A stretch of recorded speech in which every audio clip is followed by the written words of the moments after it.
Okay, let's take it from that awkward moment into the HotS debate, shall we? Let's do it. Are you prepared for the battle to come? You may have the bronze, brother, but I've got the brains. We both know that's not true. I don't. Okay, so for those of you that don't know, we have this regular segment or semi-regular segment. It was going to be a regular segment until Shiz stopped appearing on the show a month and a half ago back because he was dodging his penalty for it. But we have a segment called the HotS debate. Now, the idea here is that we're going to be debating a topic. It's going to be between two of the hosts. In this case, it's going to be myself and Liqiud, and Mystic's going to be the moderator. So what we're going to do is we're going to debate a topic. So this week's topic is that tanks are the most important role in the game. So the question, the person who's going to be defending that topic is going to be Liqiud, and I am going to be rebuking the topic that tanks aren't the most important role in the game. So whoever loses this debate, and that's going to be decided by you, the viewers. We're going to put up a Twitter poll, just at the Nexus Trolls on Twitter, as well as one on Reddit. We'll put that post out there on Reddit and just the Heroes of the Storm subreddit there. And we'll just put it in the comments. You can just vote on whoever you think wins. We'll have the poll open for a few days. We'll tabulate the two, Twitter and Reddit. And whoever loses will have to write a love poem to Murky, our favorite fishy friend. So both myself and Liqiud are kind of dreading this punishment. And whoever does write the poem has to recite it next week on the show and also post it onto Reddit as well for public humiliation purposes. So the format for this is going to be the defender, the person who's defending the topic, that's Liqiud in this case, has 2 minutes for his opening statement. It's followed by 3 minutes for me to rebuke whatever Liqiud has to say. Then my opening statements as well. Then the defender, Liqiud, will have another minute to rebuke what I say. And then Mystic, as the moderator, will ask the rebuker a question. He'll ask me a question. I've got 1 minute to respond to that question. Then he'll ask the defender a question. That's Liqiud. And he's got 1 minute to respond as well. It's going to be closed up with 2 minutes from myself, giving my closing statements. And then finally, Liquid's going to close it up as the defender with his final 2 minutes as well. So in total, I don't know what it adds up to, somewhere around 10, 15 minutes, we will have the HotS debate concluded, at which point we'll put up the Twitter page. Liqiud thinks I'm going down, but sir, I know, as the reigning champion and the only one with experience in the HotS debate, I think I know what this is a foregone conclusion. So you've got an uphill battle to climb here, sir.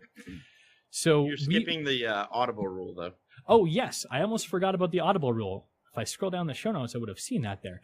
Each participant gets one audible, where they can interrupt the other person mid-argument for a 15-second statement. So this can be used at any time throughout the show to just interrupt and do their 15 seconds. And you only get one, and you only get 15 seconds.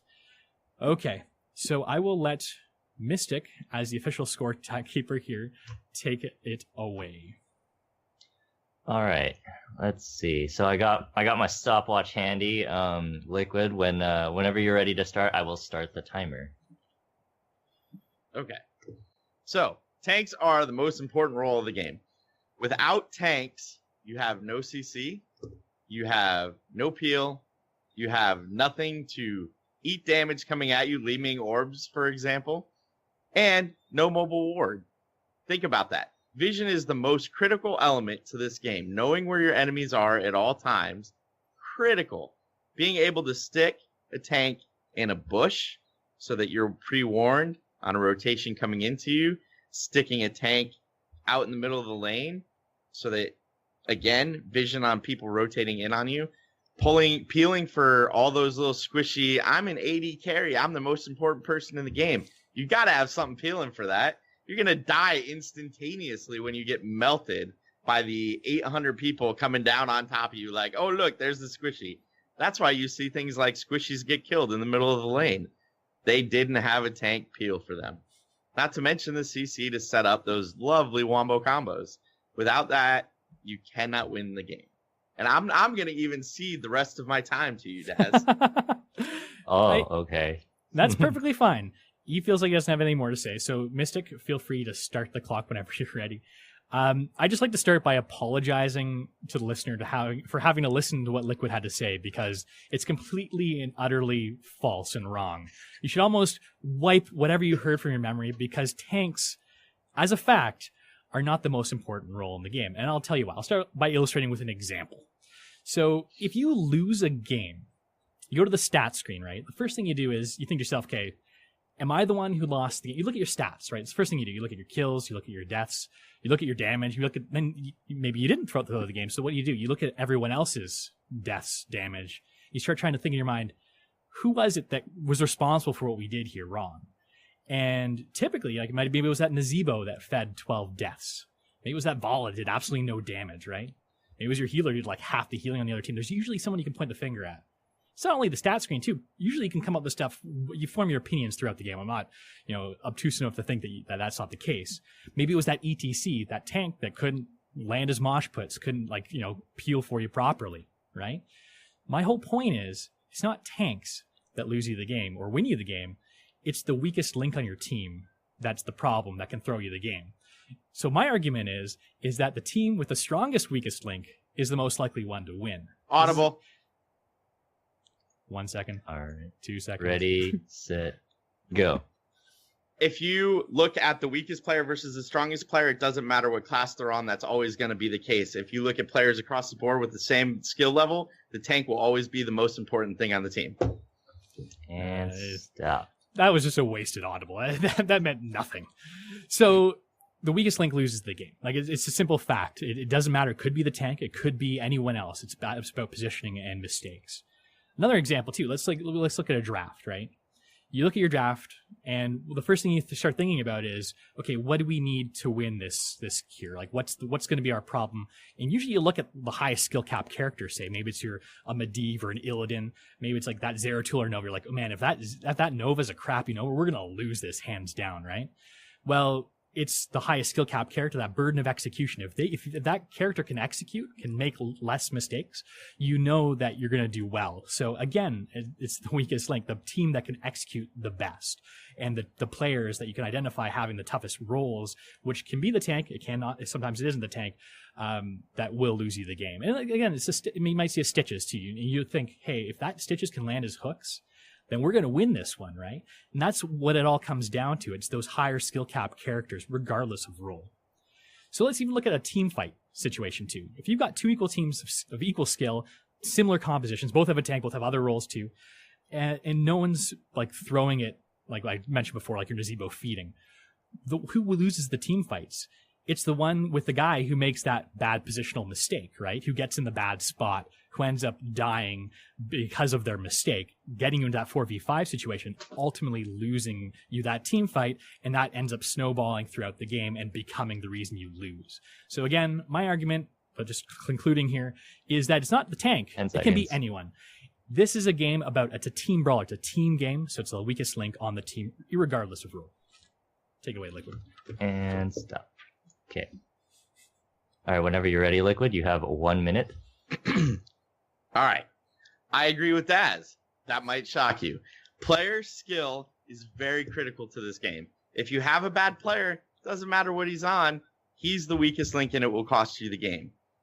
I'm not arguing that. I'm not even disagreeing with that. My point is that if all skill levels are equal and everybody's playing at the exact same skill, the tank becomes the most critical role. Because at that point, you're not dying to a positional mistake. You're dying to not CCing, or you're dying to not peeling, or you're dying to not knowing about a rotation. All of those things are solved with a solid tank. All of those things are roles that the tank fills. So when player skill level is equal across the board, the tank becomes the most critical role in the game at that point. I want to use my audible, but I'm not going to. All right, I think that's it from Liqiud. Okay, so question for the rebuker, Daz. So, what do you believe that about what Liqiud just said right now? If all the roles in the game are played by equal skill level people, what do you think about that? I still think my argument holds true. I was going to use an audible, but thank you, Mystic, for addressing what I was going to be talking about and giving me that freebie there. A lot of cases, I've seen games where you've got not enough damage, right? You might have 2 tanks in the game, 2 very important roles according to Liqiud. But what do you end up saying at the end of the day? You're like, hey, we didn't have enough damage. You need damage to win the game too, right? There's so many different aspects. You need good damage. You need good healing. Yes, you do need a good tank in front of you as well, but he's not the most important role in the game. If he was the most important role in the game, why not just go with 5 tanks? We actually were talking about there's a game that was coming on with 3 tanks just recently.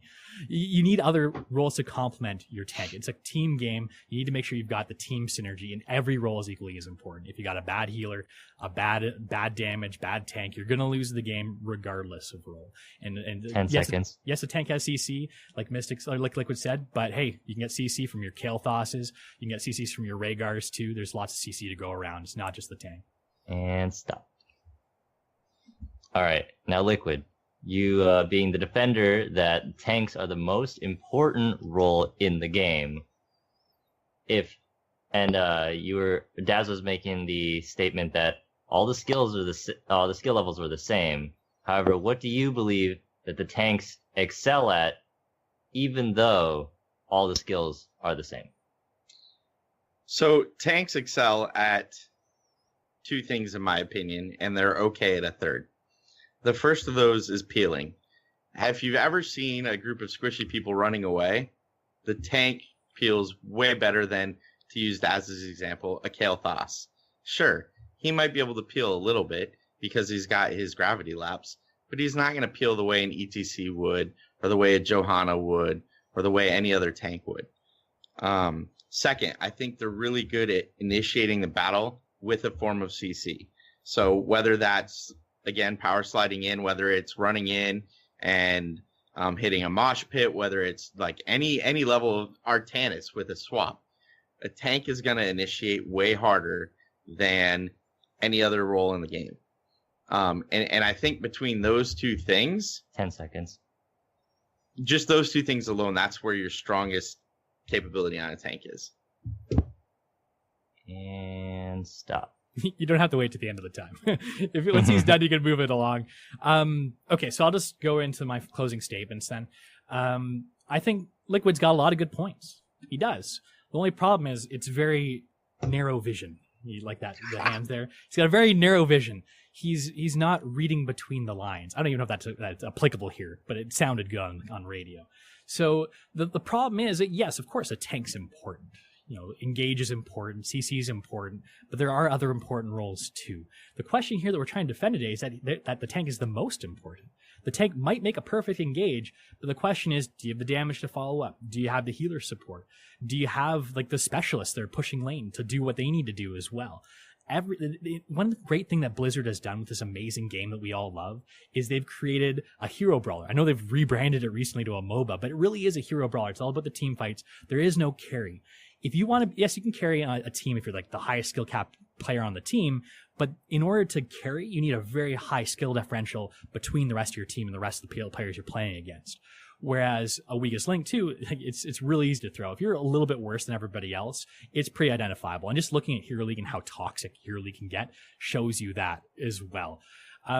So my whole point is that the team synergy is so important. It's impossible to identify one role being more important than the other.